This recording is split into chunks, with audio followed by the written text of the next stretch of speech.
Merci à tous d'être venus. Dans ma première conférence, j'ai parlé de l'étrangeté et l'apparente sauvagerie de l'ancien droit romain de la propriété. Le droit romain était différent du droit moderne, et ça d'une manière qui peut paraître tout à fait choquante à l'étudiant moderne. Dans les systèmes juridiques modernes, l'archétype de la propriété est la terre. Dans les systèmes juridiques, en revanche, la forme archétypale de la propriété, dans les textes romains, était un être humain. La formule de base pour revendiquer la propriété qui fait foi dans le dos était la suivante: je déclare que cet homme est à moi.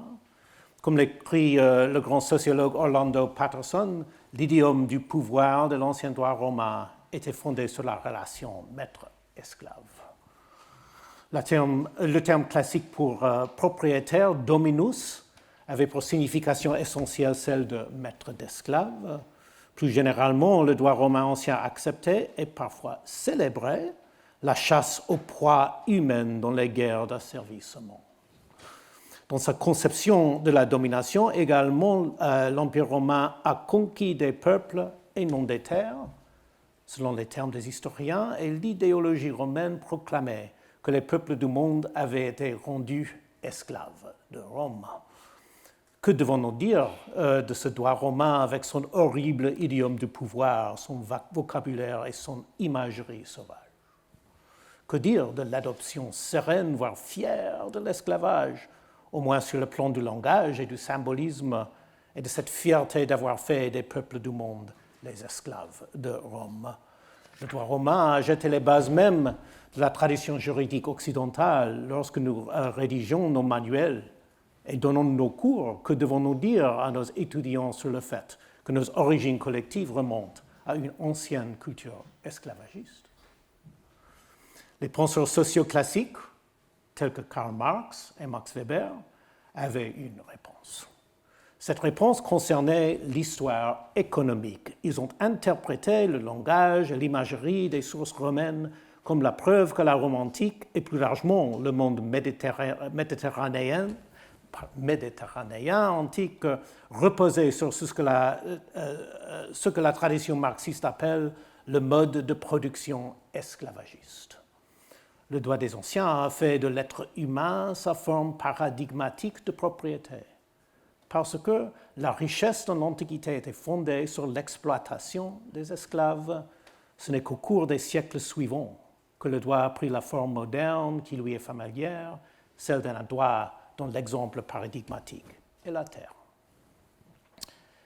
Si Marx et Weber avaient raison, nous aurions une réponse facile à la question de savoir ce que nous devrions dire du droit romain. Nos débuts collectifs se situent à Rome, car l'évolution économique de l'Occident a commencé avec la propriété des êtres humains. Mais les chercheurs modernes rejettent vigoureusement les théories de Marx et de Weber. Notre compréhension de l'histoire économique ancienne a fait des progrès stupéfiants depuis leur époque, notamment grâce à l'archéologie et la papyrologie. Nous en savons aujourd'hui beaucoup plus que sur l'économie antique, et ce que nous savons, c'est que les interprétations marxistes de l'histoire économique antique et d'autres interprétations parallèles étaient fausses. Rome ne dépendait pas du mode de production esclavagiste. Elle était le théâtre d'une économie complexe, avec de nombreuses formes de commerce et de production. Le langage et le symbolisme des sources romaines, nous disent les érudits modernes, ne sont pas de bonnes preuves des réalités économiques et ne doivent pas être pris au pied de la lettre. Il s'agit, nous dit-on souvent, d'un simple verbiage dans le droit d'un monde ancien dont les économies n'étaient pas si différentes des nôtres. Quiconque prend au sérieux le langage et les images d'une sauvagerie troublante de l'ancien droit a été séduit par des mythes. C'est ce que disent les historiens économiques modernes et pour la plupart les spécialistes modernes du droit romain. En outre, selon la littérature contemporaine, Marx et Weber ne se sont pas seulement trompés sur l'Antiquité. Ils se sont également trompés sur l'histoire ultérieure du monde occidental. Les deux hommes et beaucoup d'autres étaient convaincus que le récit principal de l'histoire occidentale était le récit de ce que la tradition marxiste appelle le passage de l'esclavage au féodalisme.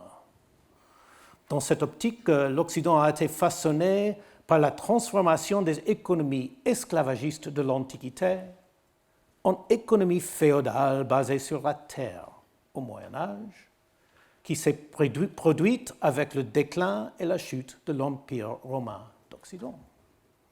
C'est ce passage de l'esclavage antique au féodalisme médiéval qui explique la transformation d'un droit antique dont la forme archétypale de la propriété est l'être humain en un droit post-classique dont la forme archétypale de la propriété est la terre. À la chute de l'Empire, les ci-devant propriétaires d'esclaves sont devenus des seigneurs féodaux. Les ci-devant esclaves sont devenus des serfs féodaux. Pourtant, nous savons aujourd'hui que non seulement l'Antiquité n'a pas connu des économies esclavagistes du type imaginé, mais que le Moyen Âge n'était pas non plus féodal, au sens où Marx et Weber l'avaient supposé.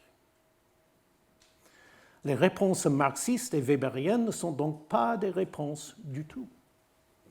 C'est ce que nous disent les historiens de l'économie.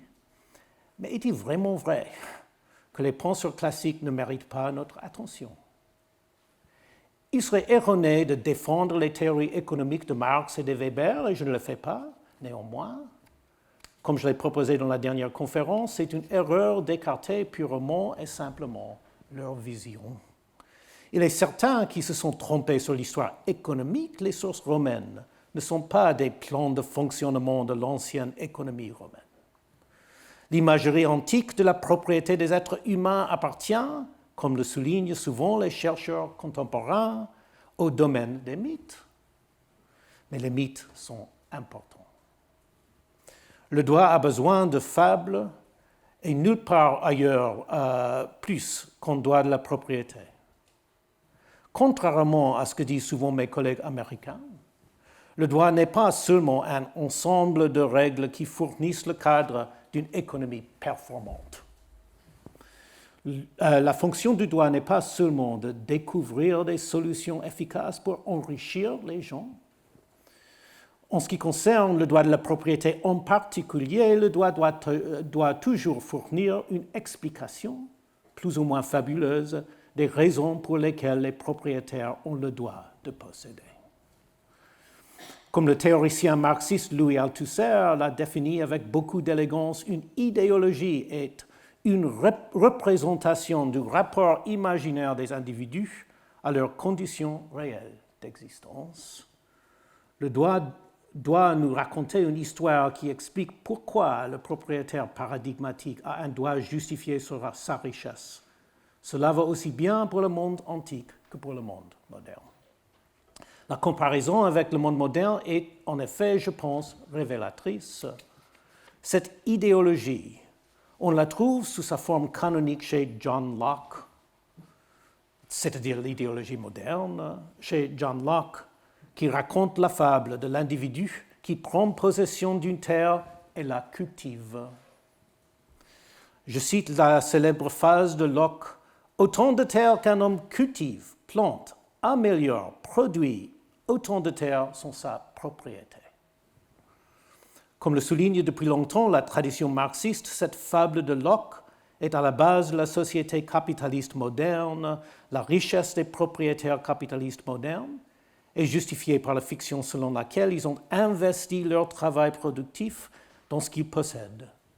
Comme l'a dit Friedrich Engels, la propriété créée par le travail du propriétaire dans la société civilisée est une fiction idéale des juristes et des économistes, le dernier prétexte juridique mensonger par lequel la propriété capitaliste moderne s'était encore.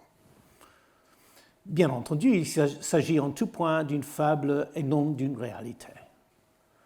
Au risque de choquer mon auditoire, je déclarerai qu'il n'est pas vrai que les détenteurs modernes de richesse sont en fait des personnes qui jouissent simplement de la récompense bien méritée de leur dur labeur en investissant dans le travail productif.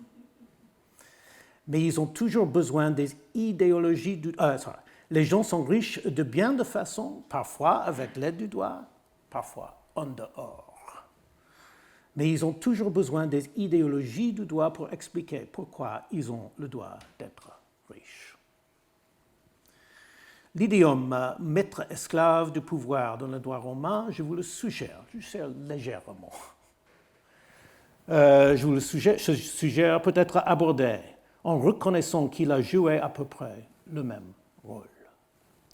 Le droit romain, avec ses fables de chasseurs et de guerriers, si semblables aux fables dépeintes dans les mosaïques, la poésie et la statuaire antique, appartenait à l'imagination juridique et non aux réalités économiques sur le terrain. Il n'est évidemment pas facile d'identifier les idéologies anciennes et le cas nécessite un exposé plus long que celui que je peux faire aujourd'hui.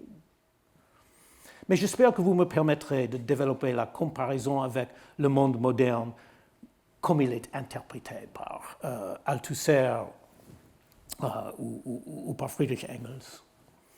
À Rome, la fable paradigmatique du propriétaire, l'idéologie que nous pouvons déceler dans les sources, ne justifiait pas la propriété par la fable lockienne de la culture de la terre.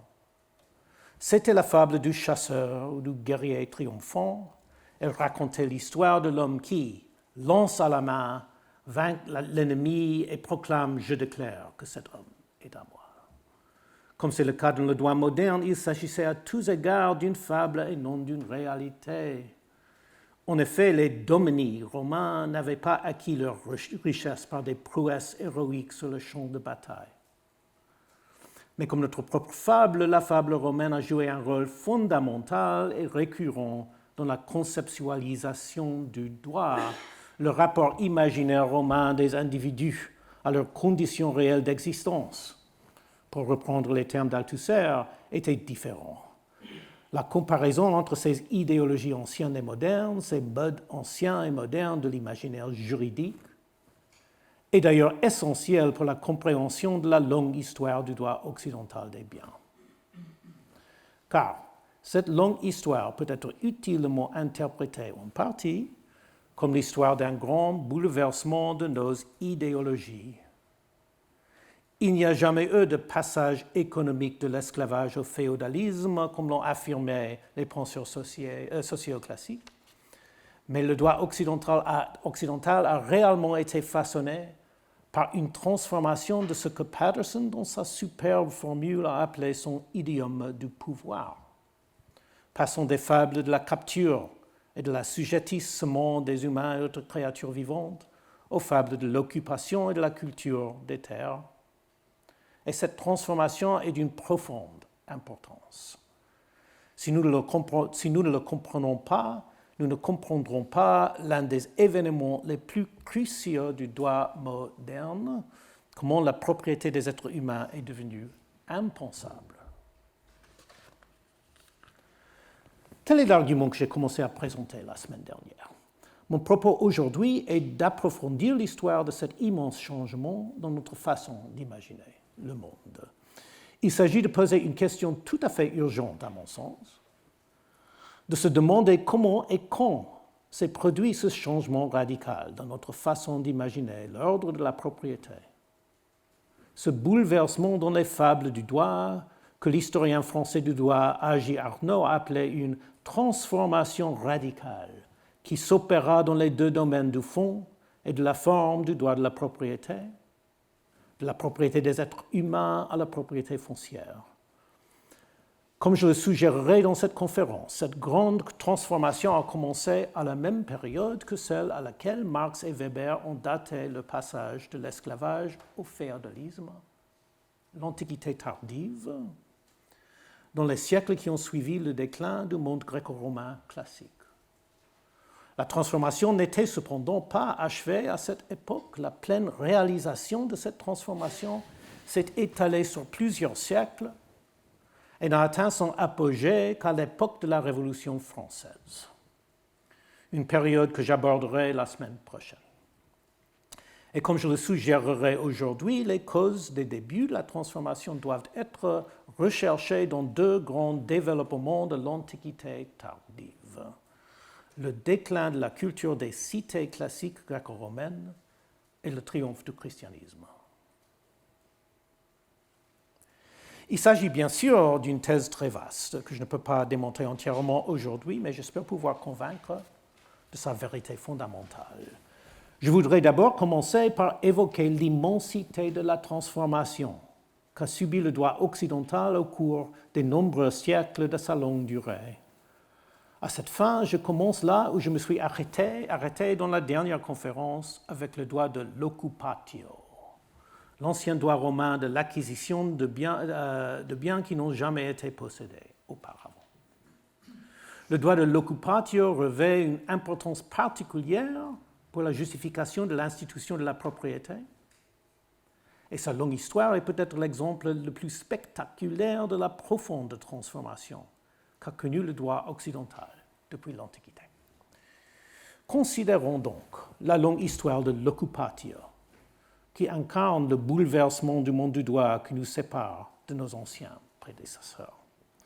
L'occupatio est la doctrine juridique qui prétend expliquer l'origine même de la propriété. Et dans la tradition occidentale, elle a toujours été comprise comme l'incarnation des principes les plus fondamentaux du droit des biens. Comme nous l'avons vu la semaine dernière, l'ancien droit de l'occupatio était centré sur la chasse aux créatures vivantes. Qu'elles soient humaines ou animales, comme l'observe Arnaud, le droit romain reconnaît non pas la terre, mais la maîtrise du chasseur sur le gibier qu'il prend, du pêcheur sur le produit de sa pêche, et la capture des ennemis. L'ancien droit de l'occupatio a posé une règle pour déterminer quel chasseur acquiert la propriété de ses proies humaines et animales. La réponse qu'elle a donnée est célèbre. Le chasseur qui a réussi est celui qui a obtenu la première possession. Le premier a posé sa main littérale ou métaphorique sur la proie. Comme je l'ai expliqué dans la dernière conférence, cette règle romaine familière, la règle de la première possession, qui explique l'origine même de la propriété, ne peut être comprise si l'on ne considère que le droit romain classique. Nous devons également tenir compte des travaux des anthropologues, qui montrent clairement que le droit romain classique exprime une conception du droit qui s'inscrit dans une histoire humaine extraordinairement longue. Il est révélateur que le raisonnement romain sur la nature de la propriété est commencé avec la chasse. C'est un fait qui relie le droit romain à une histoire humaine profonde, comme nous l'apprennent les anthropologues. La chasse et la mise à mort des animaux ont joué un rôle crucial dans les sociétés humaines pendant des milliers d'années. La célèbre règle romaine de la première possession a été conçue pour résoudre un problème intensivement étudié dans la littérature anthropologique, dont les origines remontent aux sociétés de chasseurs-cueilleurs du Paléolithique supérieur, et peut-être même plus tôt dans l'évolution des hominidés. Comme nous l'avons vu, il s'agit d'un problème commun à toutes les sociétés de chasseurs-cueilleurs. Le problème est le suivant, les chasseurs chassent en bande. Si plusieurs chasseurs poursuivent le même animal, lequel d'entre eux peut être considéré comme propriétaire du gibier lorsqu'il est finalement capturé? Des sociétés différentes donnent des réponses différentes que les anthropologues recueillent et analysent depuis plus d'un siècle. Ces réponses ne se résument d'ailleurs pas à un simple tri des droits en jeu, elles sont liées à une pratique de la plus haute importance sociale chez les chasseurs-cueilleurs. La chasse est toujours suivie d'un festin. Le chasseur qui compte comme propriétaire de la proie est celui qui a le privilège de présider le festin et de distribuer la viande de la proie. Selon les anthropologues, cette pratique extraordinairement ancienne des chasseurs-cueilleurs, consistant à tuer et à partager la viande, est d'une importance capitale pour comprendre le caractère des sociétés humaines. Le rituel du partage de la viande a toujours été à la base de l'ordre social, comme c'est encore le cas lors de la célébration familiale des fêtes. La chasse des animaux et le partage de leur viande sont également à l'origine de la propriété. Le premier propriétaire que l'on trouve dans les sociétés humaines est le chasseur qui a réussi à distribuer sa proie. De plus, comme le soulignent les anthropologues et les historiens des religions, cette même pratique est d'une importance capitale pour l'histoire des religions, car elle a servi de modèle au rituel religieux le plus important de l'Antiquité gréco-romaine, les sacrifices d'animaux de l'Antiquité gréco-romaine classique, dans lesquels la mise à mort de la victime était suivie d'un festin communautaire, tout comme au Paléolithique. Les principes du sacrifice, nous disent les anthropologues, sont préfigurés par la chasse. Cette ressemblance entre les pratiques des chasseurs-cueilleurs et le rituel sacrificiel classique a conduit le grand historien des religions Walter Burkert à analyser la religion classique comme la religion de l'homo necans, l'homme tueur, présentant des traces biologiques qui remontent aux premières phases de l'évolution des sociétés humaines et qui tournent autour de la chasse et du partage de la viande. La même observation a conduit une autre grande figure, Mircea Eliade, à décrire la religion classique comme la religion des guerrières, des conquérants et des aristocraties militaires qui ont perpétué le symbolisme et l'idéologie du chasseur paradigmatique. Comme j'ai essayé de le montrer la semaine dernière, l'idéologie du chasseur paradigmatique est aussi, en grande partie, l'idéologie des concepts imaginatifs de base du droit romain de la propriété. Les fables du droit romain des biens doivent, elles aussi, lues à la lumière de l'anthropologie. Le lien entre le droit et la religion est particulièrement visible dans la figure paradigmatique du propriétaire romain. Les fables du droit de la propriété peuvent souvent être décrites comme des fables du propriétaire paradigmatique. Dans le droit moderne, ce sont les fables de l'entrepreneur audacieux.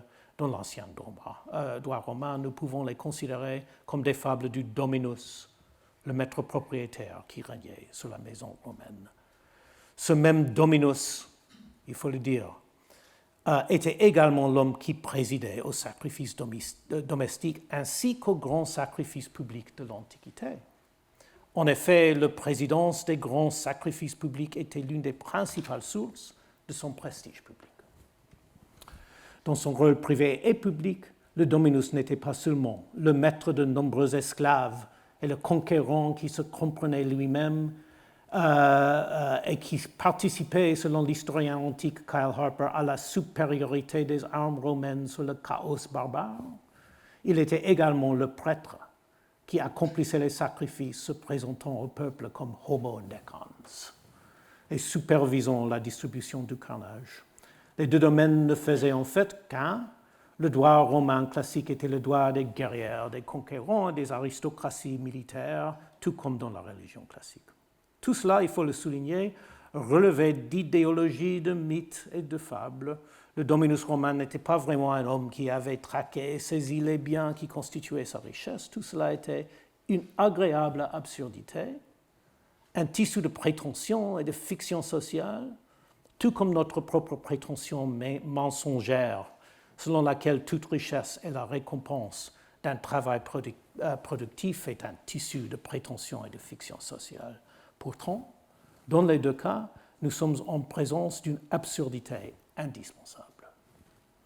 Lorsque le droit raconte sa fable de l'acquisition originelle de la propriété, il raconte une fable essentielle à la justification imaginative de l'ordre de la propriété. Alors, le bouleversement de nos fables, la transformation radicale, pour reprendre les termes d'Arnaud, qui sépare notre imaginaire juridique de l'imaginaire juridique des anciens Romains, trouve son expression la plus dramatique dans l'histoire plurimillénaire de ce même droit, de l'occupatio.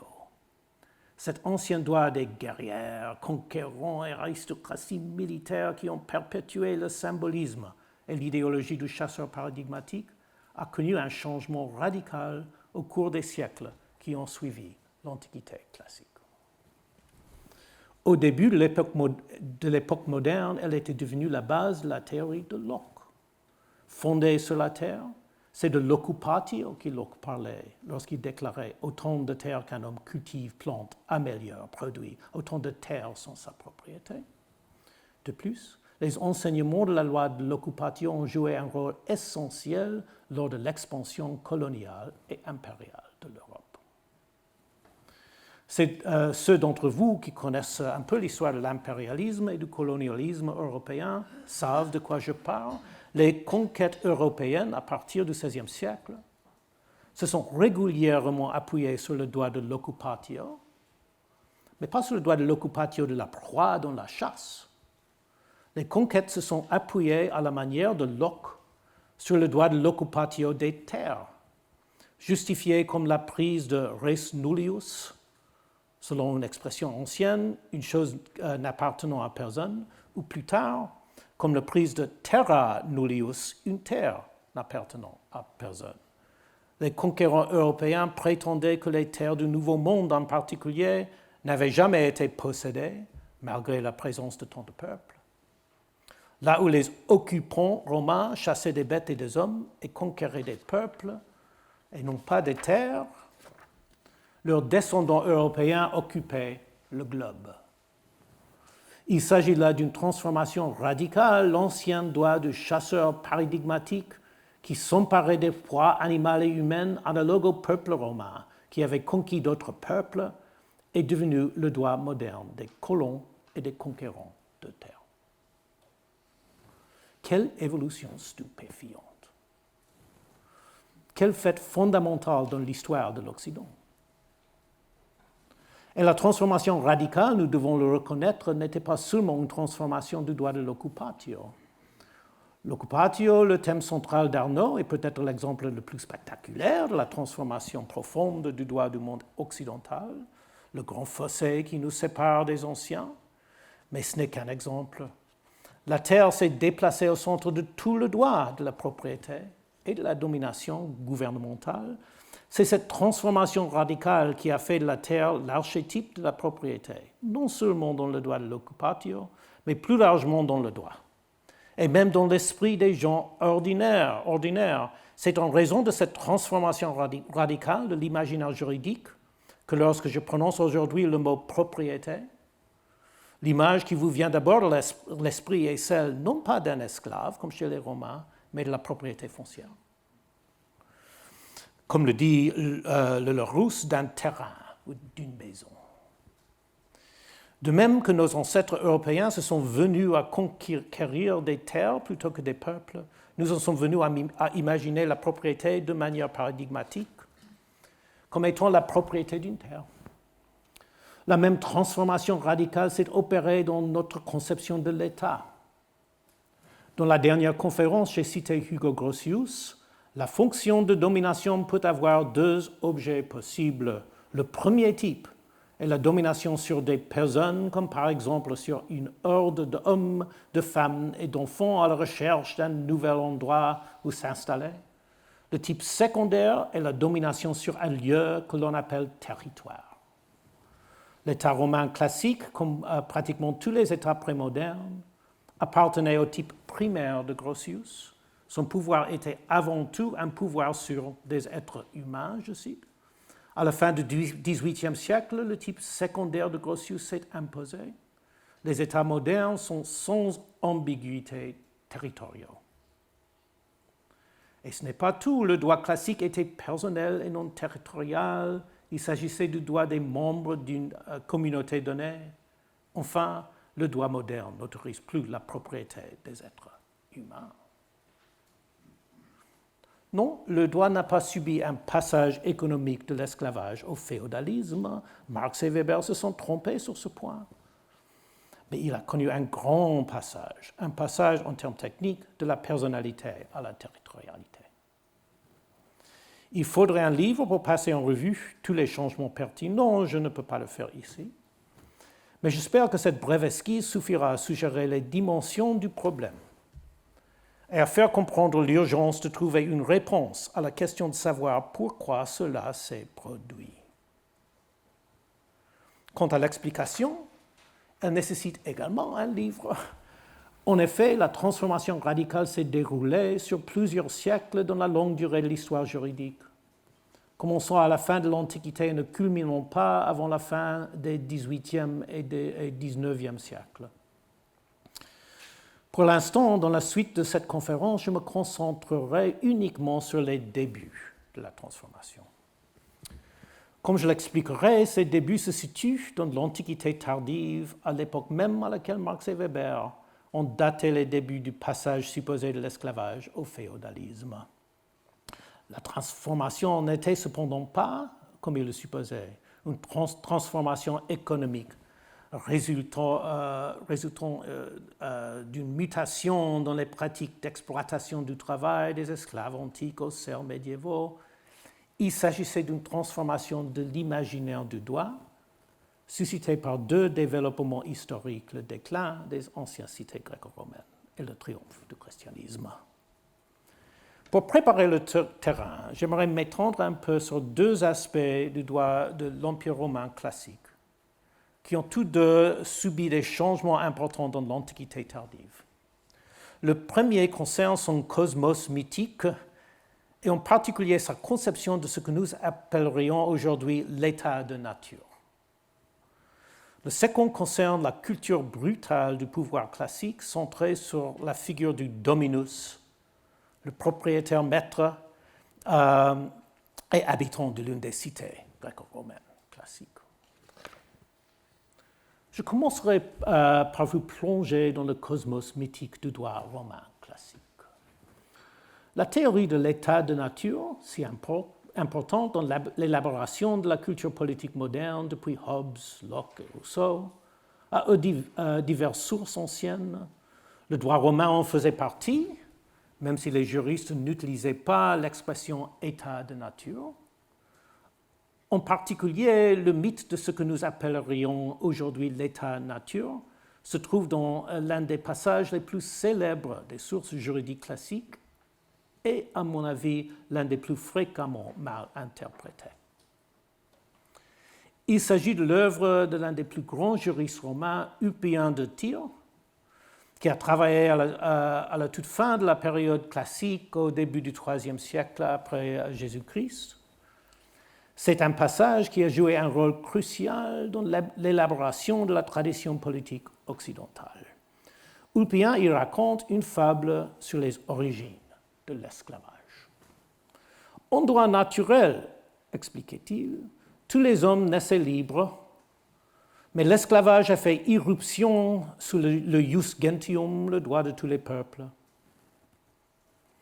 Permettez-moi de répéter la première phrase. En droit naturel, tous les hommes naissaient libres. Il s'agit d'une déclaration très émouvante qui a eu une longue résonance dans la pensée occidentale ultérieure. Elle est réapparue dans la puissante phrase d'ouverture du contrat social de Rousseau « L'homme est né libre et partout dans le monde, il est dans les fers » et a fait son chemin à partir de là sous une forme modifiée dans la Déclaration des droits de l'homme et du citoyen et finalement dans la Déclaration universelle des droits de l'homme en 1948. Elle plane également en arrière-plan de la Déclaration d'indépendance de Thomas Jefferson aux États-Unis. Les étudiants de la pensée politique occidentale, tels que l'éminent historien des droits de l'homme de Stanford, Dan Edelstein, décrivent souvent cet enseignement comme le propre argumentaire des Romains en faveur de l'abolition. C'est ce que l'on peut penser. La phrase « en droit naturel, tous les hommes naissaient libres » peut sembler représenter le grand contrepoids moral dans la tradition juridique romaine à la phrase « je déclare que cet homme est à moi ». Mais est-ce la bonne façon d'interpréter notre Ulpien? Sa phrase est-elle vraiment une proclamation de la dignité humaine et une approbation de la liberté humaine? Comme je l'affirme plus longuement dans le livre dont sont tirées ces conférences, ces interprétations si importantes pour la construction de la tradition occidentale sont profondément erronées. En fait, la déclaration d'Ulpien n'a rien à voir avec notre conception des droits de l'homme ou de l'abolitionnisme. Son récit de la naissance des hommes libres appartient à une fable d'un état de nature qui appartient au passé lointain et totalement perdu de l'humanité. Pour comprendre ce que Pien voulait dire, nous devons lire son récit parallèlement au droit de l'occupatio, car il appartient à l'univers imaginaire plus vaste du chasseur paradigmatique dont j'ai parlé. Lorsque Pien parlait de la liberté naturelle des êtres humains, il n'entendait pas ce que nous entendons par liberté à notre époque. Il voulait dire quelque chose qui nous semble à la fois bizarre et choquant. Il voulait dire que les êtres humains, comme d'autres créatures naturellement libres, telles que le gibier et les poissons, jouissaient de leur liberté jusqu'à ce qu'ils soient chassés et capturés. Même si la déclaration du bien nous paraît aujourd'hui très émouvante, elle représentait dans l'Antiquité classique une approbation, certes donnée dans un esprit un peu triste, de la légitimité de la chasse à la proie humaine. Démontrer la justesse de cette interprétation de sa page critique prendrait plus de temps que je ne peux en accorder à la question aujourd'hui. Je souhaite seulement souligner que le récit classique du Pien sur l'état de nature appartenait à la culture juridique des fables de la chasse en tant que le droit de l'occupatio. Et je le souligne parce que, comme nous le verrons dans un instant, l'un des développements les plus intéressants de l'Antiquité tardive a été l'apparition d'une nouvelle conception de l'état de nature, centrée non pas sur l'esclavage, mais sur la terre. Permettez-moi maintenant de passer à un autre exemple de la période classique qui concerne la culture brutale du pouvoir classique, centrée sur la figure paradigmatique du dominus, le propriétaire, maître. J'aimerais ici revenir au plus grand des penseurs socioclassiques, Max Weber.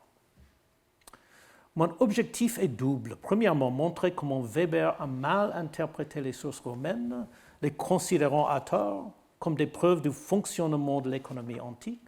Et deuxièmement, préparer le terrain pour l'interprétation des transformations de l'Antiquité tardive, qui, comme nous le verrons bientôt, se sont largement écartées de la culture classique du dominus. Examinons donc de plus près les théories de Weber. Comme je l'ai suggéré, Weber, à l'instar de Marx, a mal interprété l'idéologie des sources romaines, les fables racontées par le doigt. Il était trop enclin à croire ce qu'il lisait dans les sources. Il pensait que les textes juridiques, avec leurs nombreuses discussions sur l'asservissement des ennemis, documentaient une vérité sur l'économie antique. L'économie romaine, selon son interprétation, dépendait des guerres d'esclavage. C'est pourquoi les sources juridiques partant de la chasse aux proies humaines, c'est à partir de ce point de départ que Weber a développé l'une de ses affirmations les plus célèbres, celle sur laquelle je souhaite maintenant me concentrer, l'hypothèse dite de la ville de consommation. Comme beaucoup d'autres idées de Weber, l'hypothèse de la ville de consommation visait à expliquer le fonctionnement d'une ancienne économie esclavagiste. Mais encore une fois, comme beaucoup de ces croyances, elle nous apprend quelque chose de très important sur l'imaginaire du droit classique et fournit une partie du travail de base pour expliquer pourquoi le droit classique du chasseur paradigmatique a fini par disparaître. L'hypothèse de la ville de consommation situe le droit romain classique fermement dans la ville gréco-romaine classique. Comme vous le savez certainement, les villes ont joué un rôle culturel extrêmement important, central dans les sociétés gréco-romaines de la période classique. Chris Wickham, l'un des plus grands historiens de la tradition marxiste, résume la centralité de l'orientation urbaine dans le Principat des 1er, 2e et 3e siècles de notre ère, l'âge d'or du Principat classique. Je cite, « L'ensemble du monde de la culture était lié à la citidinité. Civilitas, en latin, devient le mot civilisé et civilisation, et qui impliquait précisément pour les Romains le fait d'habiter une ville. L'Empire était en un sens une union de toutes ces villes, traditionnellement autonome. Il ne s'agissait pas non plus d'une simple question d'autonomie des villes. L'Empire classique lui-même était parfois décrit comme une vaste extension conceptuelle de la ville de Rome, la ville commune ou patrie commune, la ville selon les termes d'une célèbre oraison d'Aelius Aristides, datant du IIe siècle, qui est devenu le monde entier. L'Empire était une grande cité imaginaire. Le droit romain classique avait sa place dans cette culture profondément urbaine. Dans sa forme essentielle, il s'agissait du ius civile, civil, le droit des cives, les citoyens de Rome, cives. En ce sens, le droit romain est le droit classique de la ville. Mais qui étaient ces cives, les citoyens dirigeants de la ville de Rome classique? L'hypothèse weberienne de la ville de consommation soutient qu'ils étaient très différents des citoyens modernes et que les villes qu'ils dirigeaient étaient très différentes des villes modernes. Selon Weber, les villes modernes orientées vers le marché sont des centres de production industrielle et financière. Et leurs citoyens sont des égos théoriques participant tous à une économie de marché avec les mêmes droits de s'enrichir ou de sombrer dans la pauvreté.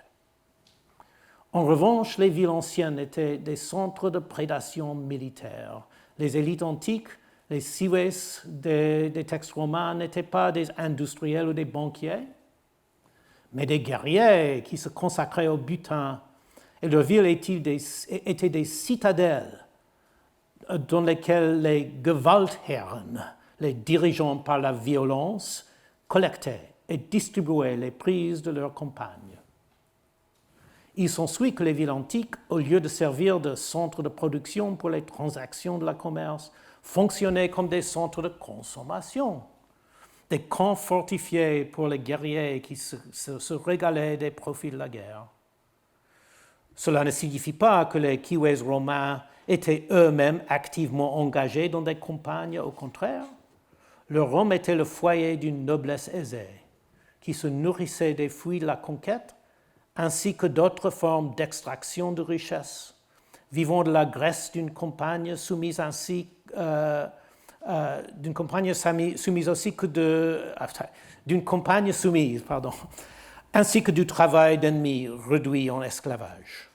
Mais leur rôle économique était celui de guerriers conquérants. Alors, Weber avait-il raison? Aujourd'hui, les historiens de l'économie et les archéologues rejettent généralement et avec énergie l'hypothèse de la ville de consommation. Tout comme ils rejettent une grande partie de l'histoire économique de Weber en particulier, les archéologues sont pressés de souligner que les villes antiques comprenaient de nombreux ateliers productifs, voire quasi industriels. C'est l'un des sujets économiques sur lesquels Weber s'est probablement tout simplement trompé. Néanmoins, l'hypothèse de Weber nous met sur la voie d'une vérité essentielle concernant le monde imaginaire du droit de la propriété classique. Il avait tort de penser que les sources juridiques révélaient la vérité économique, mais il avait raison de dire que les sources sont peuplées d'images de domini guerriers. Les domini, les maîtres du droit classique, avaient leur place là où Weber les avait placés. En fait, ils n'étaient pas des guerriers, mais ils étaient les cives, les citoyens dirigeants des villes. Et c'est juste de dire que leur culture était celle des cités gréco-romaines. Ces cités exerçaient en effet un pouvoir d'exploitation sur une campagne soumise. L'histoire dont elles se souviennent est celle de la conquête et de l'asservissement. L'hypothèse de Weber contient une vérité profonde, et cette vérité profonde ouvre la voie à une explication des débuts de la transformation radicale du droit que nous pouvons faire remonter à la fin de l'Antiquité. Car la première chose à dire sur cette transformation est qu'elle est liée au déclin des cités gréco-romaines de l'Antiquité. J'en viens donc à l'Antiquité tardive, la période que l'on situe généralement après 284, date de la prise de pouvoir par l'empereur Dioclétien.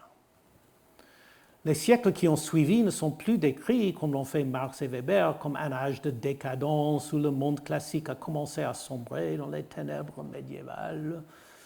En particulier, on ne pense plus que la clé de la compréhension de l'Antiquité tardive réside dans la crise économique de l'esclavage antique et les premiers signes naissants du servage médiéval.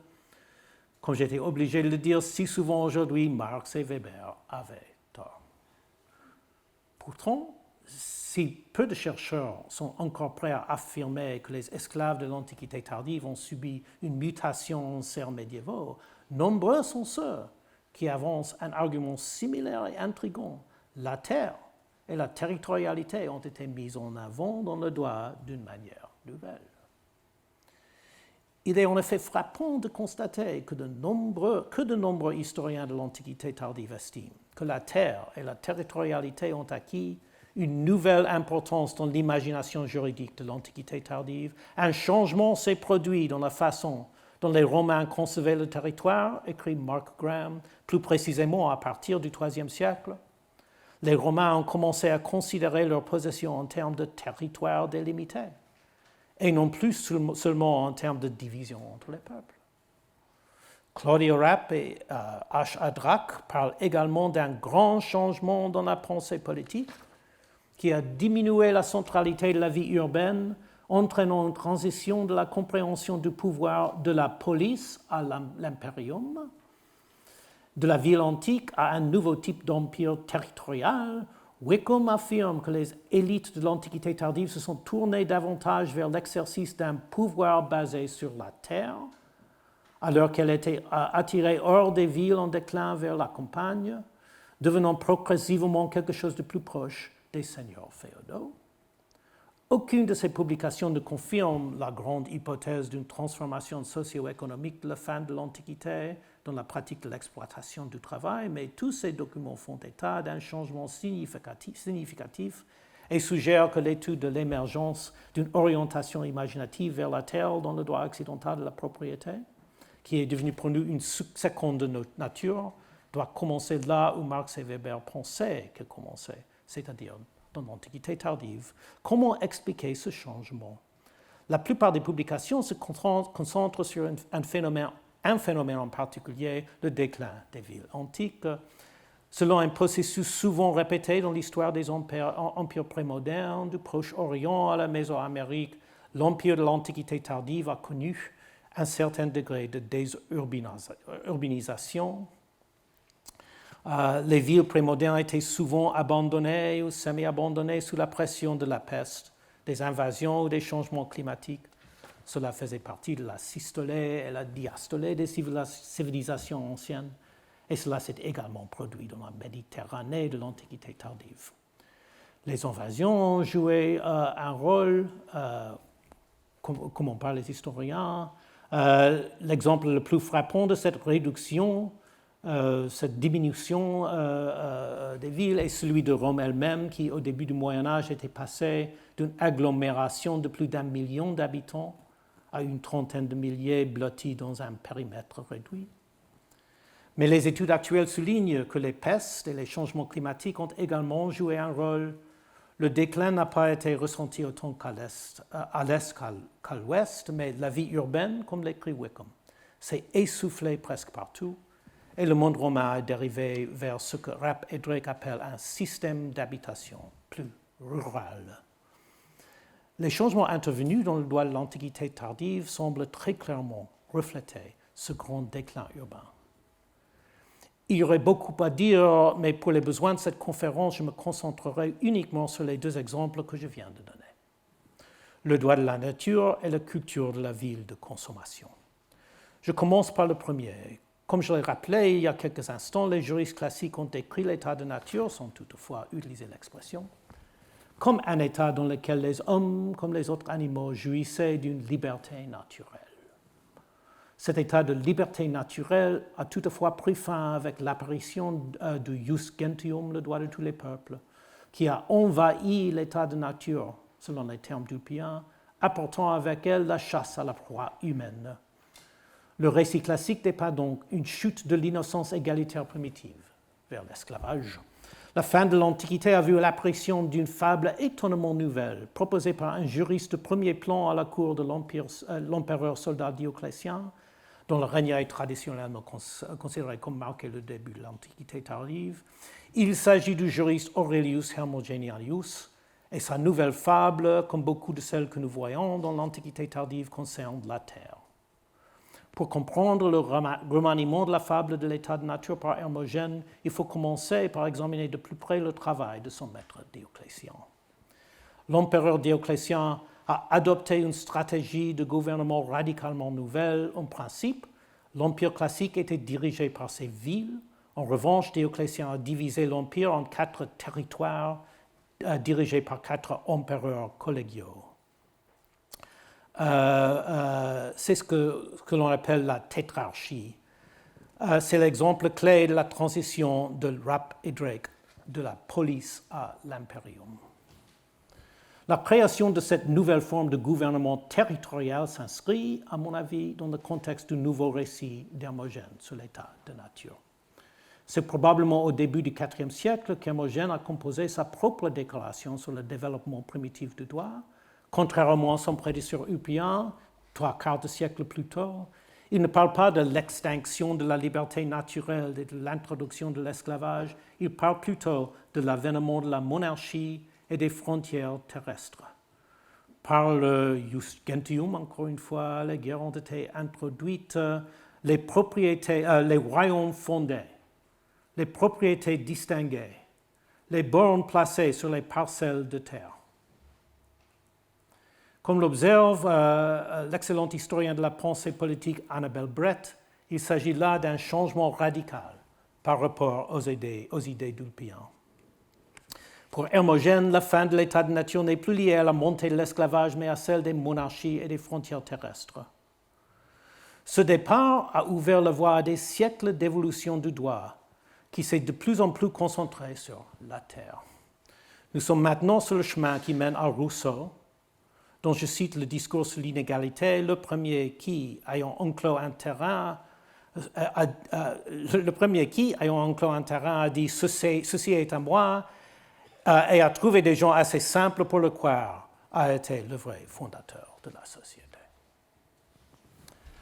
En effet, la création par Hermogène de cette nouvelle fable de l'état de nature a représenté un moment clé de l'histoire juridique occidentale. Son fragment, connu sous le nom de Ex Hoc Iure, est devenu le passage critique non pas seulement dans l'histoire de la pensée politique, mais aussi dans l'élaboration du droit axé sur la terre. Ce fragment très vaste et très fécond, comme l'écrit le grand spécialiste du droit international Martti Koskaniemi, allait permettre d'expliquer le statut juridique d'un certain nombre d'institutions que l'on pouvait rencontrer plus ou moins partout dans le monde connu des juristes médiévaux.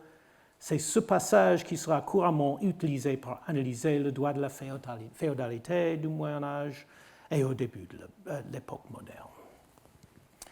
Dans la transformation de la fable de l'état de nature, nous découvrons donc un épisode crucial de la transformation plus large du droit qui a commencé dans l'Antiquité tardive.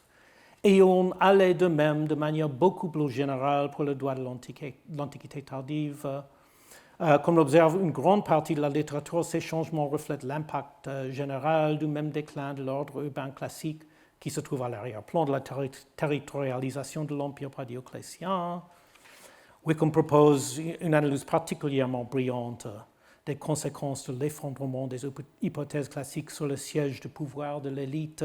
Les villes n'ont pas disparu, mais les élites se sont de plus en plus accommodées de la possibilité d'avoir une base urbaine ou rurale.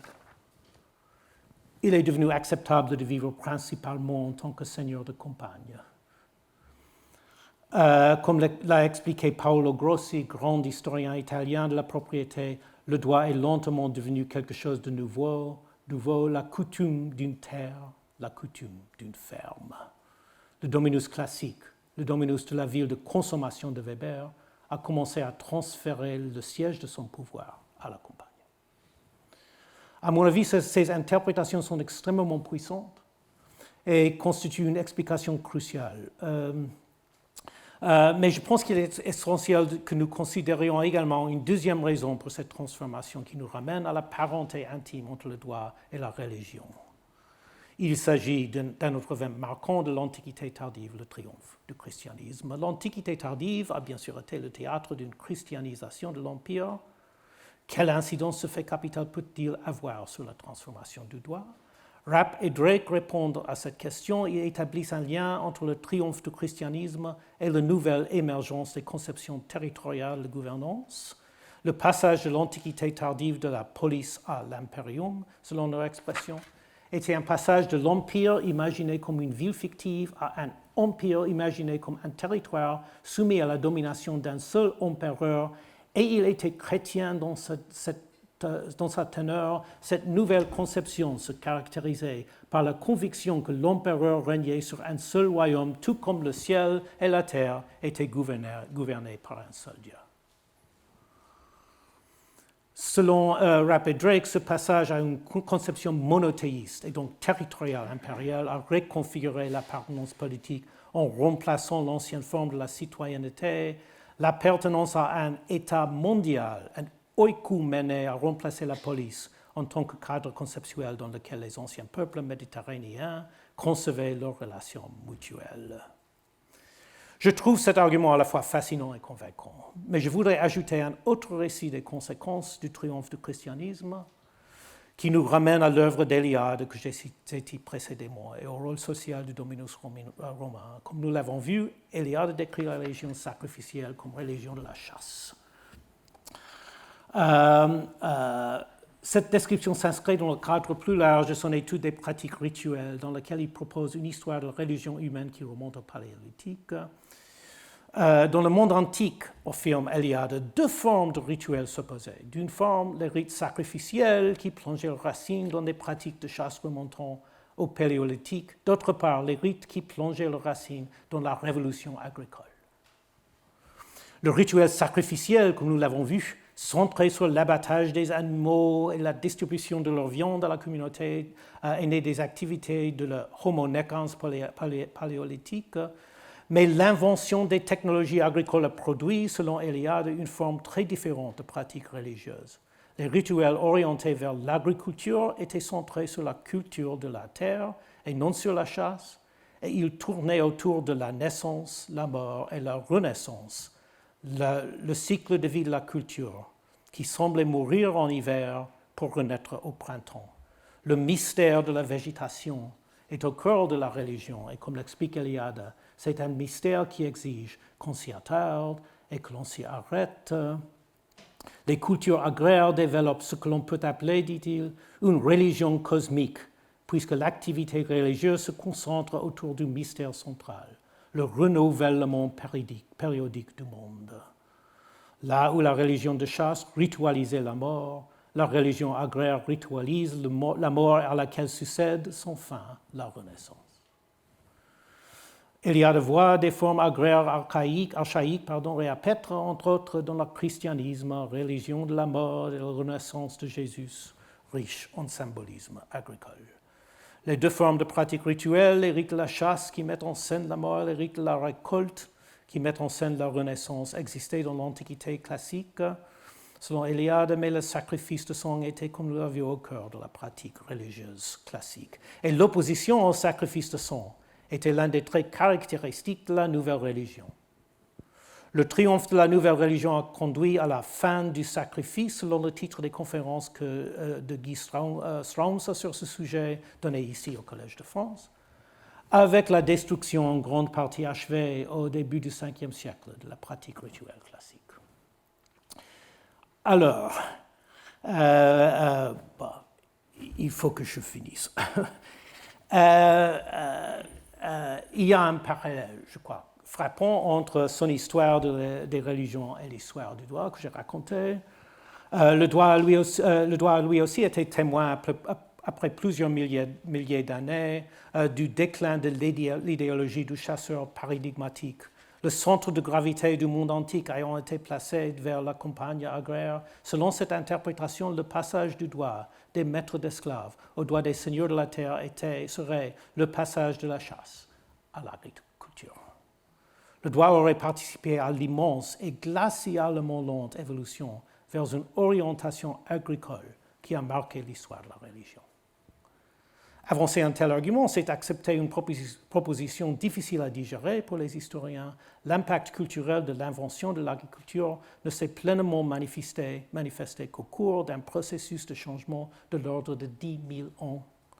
N'entrons pas dans sa phase décisive de déplacement de l'orientation synégétique qu'à partir de l'Antiquité tardive. Mais il existe également une façon moins difficile de décrire l'impact de la montée de la nouvelle religion. Cela signifie qu'elle a contribué à saper la position religieuse et culturelle de l'ancienne élite urbaine, tout comme l'a fait une grande partie de ce qui a été décrit dans cette conférence. Lorsque nous évaluons l'impact du christianisme, nous ferions bien de nous concentrer sur le coup qu'il a porté au rôle rituel du dominus classique.